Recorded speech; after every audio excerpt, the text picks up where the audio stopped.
বন্ধুরা, এই বাগান বিলাসটা আপনাদের দেখাবো বলেছিলাম, এর থেকে ডাল কেটেছিলাম, অনেক বেশি ঝড় আসছিল। 20 এপ্রিলের কথা বলছি।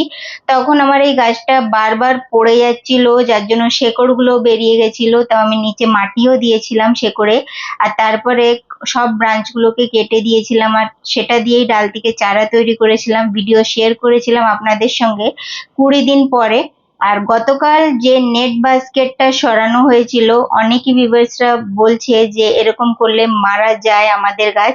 তো আমি তাদেরকে একবার আজকে যেখানটা লুকিয়ে রেখেছিলাম গাছটাকে, আজকের ওয়েদারটা খুব ভালো, সারা দিন এখানে রোদ আসেনি। আর দেখুন গাছটা কিন্তু যেরকম আমরা প্রতিস্থাপন করেছিলাম, একদিনে কোনো রকম ঝিমোয়নি, কিচ্ছু হয়নি, খুব ভালোভাবে আছে।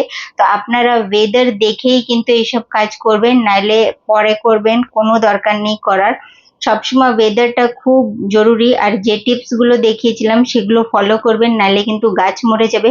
এবার দেখিয়ে দিচ্ছি বাগান বিলাস গাছটা, দেখুন কত সুন্দরভাবে গ্রোথ হয়েছে। আর এই গাছটার থেকে ডাল কেটে এই চারা গাছ বসিয়েছিলাম, দেখুন কত ভালোভাবে গ্রোথ হয়েছে। আজকে এই চারা গাছটা যেহেতু 20 এপ্রিলে বসানো হয়েছিল, আজকে 23 মে চলছে, মানে 34 দিন হয়ে গেছে। তো খুব ভালো গ্রোথ আছে। অনেকই ভিউয়ার্সরা বলছিল 20 দিন পরের রেজাল্টটা হয়তো খারাপ হয়ে যায় গাছগুলো তাদের।